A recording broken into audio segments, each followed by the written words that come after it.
Hey YouTube, well, I'm here to talk about Queen Sugar, Season 3, Episode 8.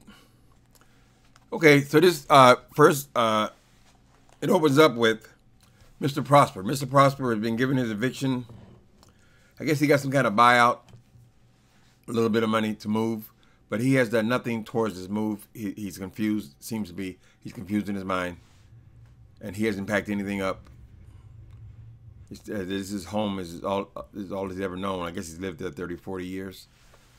And Charlie comes upon him and says, "You're supposed to be out today, Mr. Prosper." And so she calls in the family, and they pack up his stuff and move all his things into storage. Her plan is that he will get his house back. That's her plan. But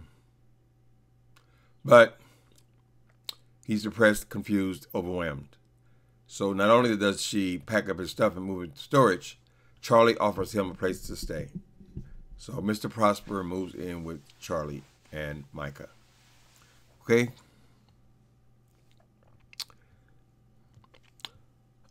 Okay, Michael and these friends of his. Well, we knew from the very first time he met these new people at the new school, there was going to be trouble. They kept emphasizing, showing us that there was going to be hell to pay. Now, these are not bad kids. These are... but they are somewhat angry kids, and they want to protest. They want to make a difference. These would be the type of kids that maybe would be around Nova, that they're activists. So they have this plan. They see these pictures of this plantation. I guess there's a plantation there set up where they reenact those times, or whatever, 18, whatever it is, time of slavery, when a plantation was an active plantation. So they didn't show us people in this slave garb, but they show us all the the white people who would be the people who own the house, the slave owners, and they reenact that for tourists. Tourists come, they take selfies, they take pictures of all this, like they're acting like it was a good thing, an entertaining thing. These times they want to make a difference, they want to do something. So they decide that they want to go there and vandalize this property. I think the idea is red blood, the blood of the slaves, all over this property. They're going to write the names in red paint. This is their plan. Now, keep in mind that Micah is only in this school on a trial basis. Charlie said if there's any problem there at that school, this public school, I'm pulling you out. She's thinking about his future. He was in private schools for his whole life. He went into this public school, and now he's involved with this crowd. And I won't say bad crowd, because they're not like stealing cars or anything like that. They're not that kind of bad, but they do want to stir up some trouble there. God bless you guys and stay in the South. But these are their realities. Okay. So Michael says yes, he will join in. He's supposed to be a lookout.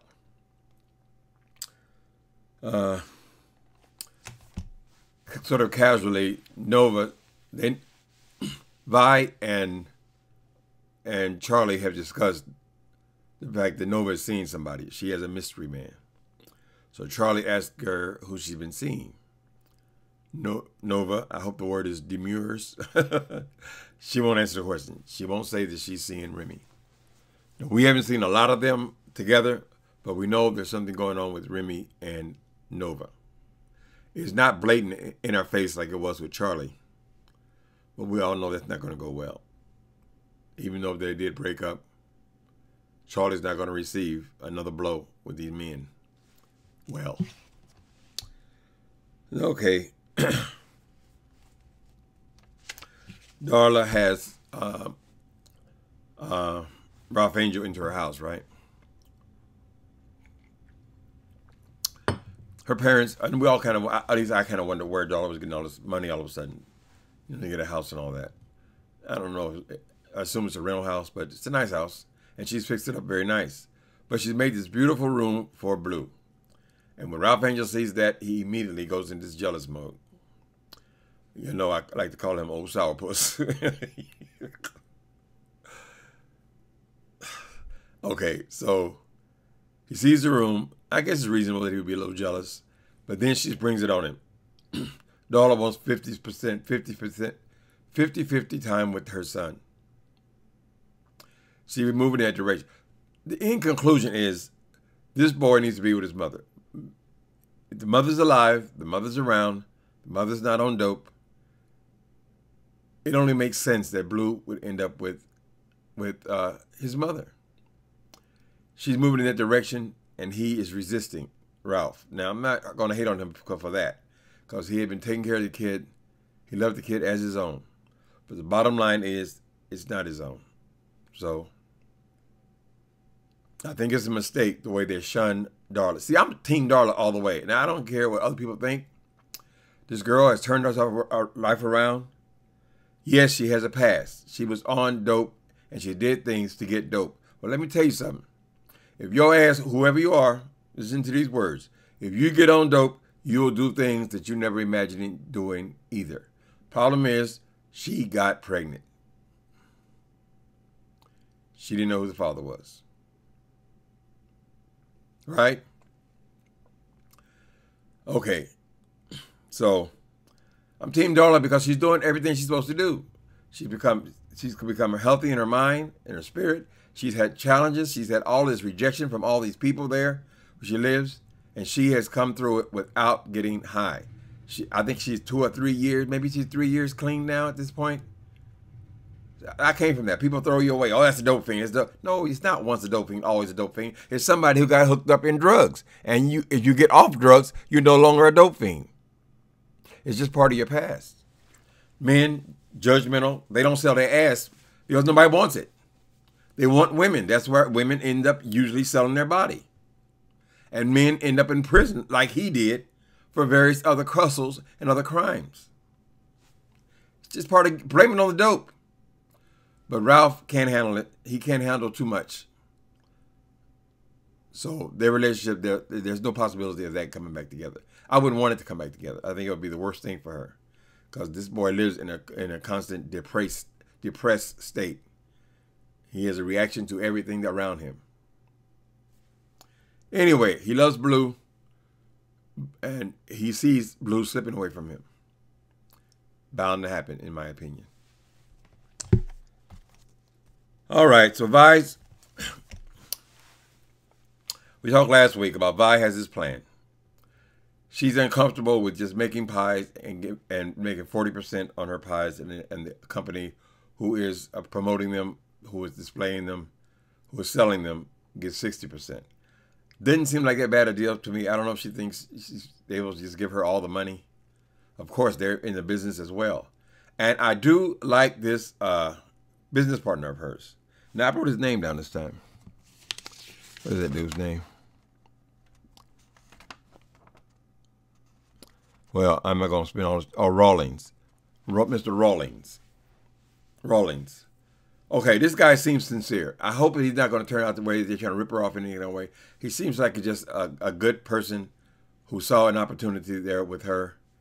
And he doesn't seem like somebody trying to take advantage of her. But she wants to have her own store where she gets a bigger cut of the profits, at least in her store. So she wants to have like her store, and then they still sell the pies retail. The other places, supermarkets, like Marie Callender's, what was that? Cookie people, Mrs. Field Cookies. They had stores, and you can buy them in the store. Whatever happened to them, those cookies? I don't know. Anyway, she goes to pitch this idea with him, right?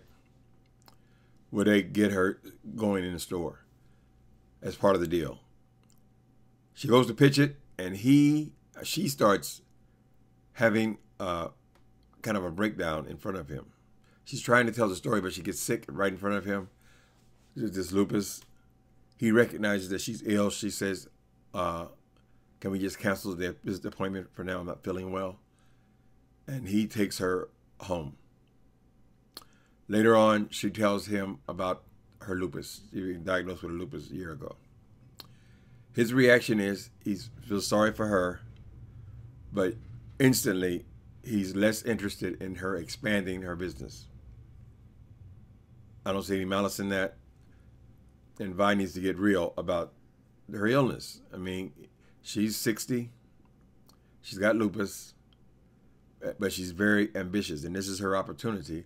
Her opportunity, like it came along too late for her to do all this expanding and so forth. But we'll see. He tried to. She said, "Can we talk about the deal now?" And he was not interested. Now, he just wanted her to get better. So, hopefully that'll be worked out at some point. Anyway, okay, so Ralph, he's depressed because he saw his boy's room. He goes to pick up his check from his job on the docks there, and he's very rude to the girl. He basically ignores her and just give me my money kind of thing. So she seems to be very into him. Poor girl. Girl, you marry sourpuss if you get involved with that one. Anyway, she likes him still. Later on, he comes in and explains what's been going on, why he's down, why he's so down. And they hold hands. So they're leaving the suite for the moment. All right.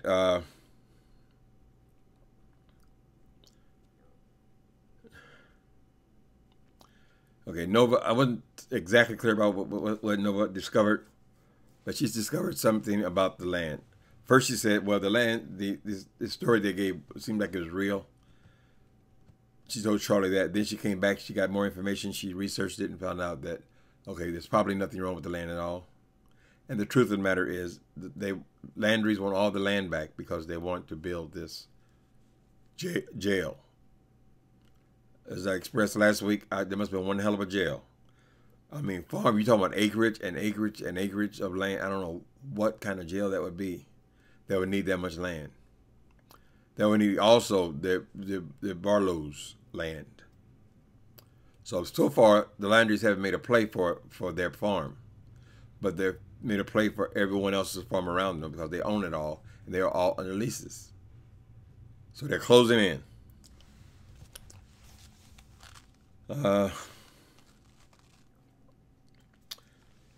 Ralph gets drunk. He's sitting there in Blue's room making plans. He wants to fix his room up.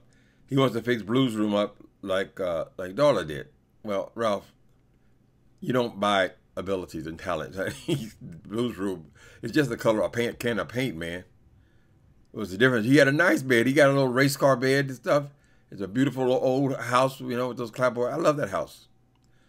But Ralph has convinced himself that Darla's room is better, and he feels like he have a better chance with Blue if his room was as good as this room over there. He's there getting drunk, feeling sorry for himself. Nova walks in on him and tells him, because he's planning on getting more hours on the job to have more money to fix this boy's room up, new furniture. How much furniture can you get in a kid's room? It's only a can of paint, man. Anyway, Nova talks to him. They have a long talk. Nova tells him about he wants to be like, how he's so much like their father, but how his father had worked himself into the grave. And she told him about what she had learned about their father being suicidal at some point. He was so overwhelmed with the farm, with taking care of the kids, with working his janitor job, and just trying to keep things going. He was so depressed at one point he almost killed himself. Prosper walked up on him and saved his life. Now, I think I left out the part about Prosper. Now, this part here kind of touched my heart. I think it was the best part of this whole series, is the way they stepped in to take care of Mr. Prosper. This is a lifelong family friend. He was Ernest's best friend. And now his health is failing. He can't work, and now they've taken away his home at 70 years old. So I love the way they're taking care of this man. No one seems to be having an attitude about them bringing him into her house, to Charlie's house. So he moves in, and everybody is there to support that brand. I think about that. I think because I'm 60 years damn old. I'm 60 years old and live way the hell out in California. So I'm sure a lot of people, single people, I guess single gay people, we have to wonder, we live so far from our families. I mean, I have lived in Indianapolis for 40 years. So what's going to happen to us? Who's going to take care of us? That kind of thing. Nobody has dreams of ending up in a damn home somewhere, right? So I feel for Mr. Prosper. He's always been a good character. Okay, let me get back to the story.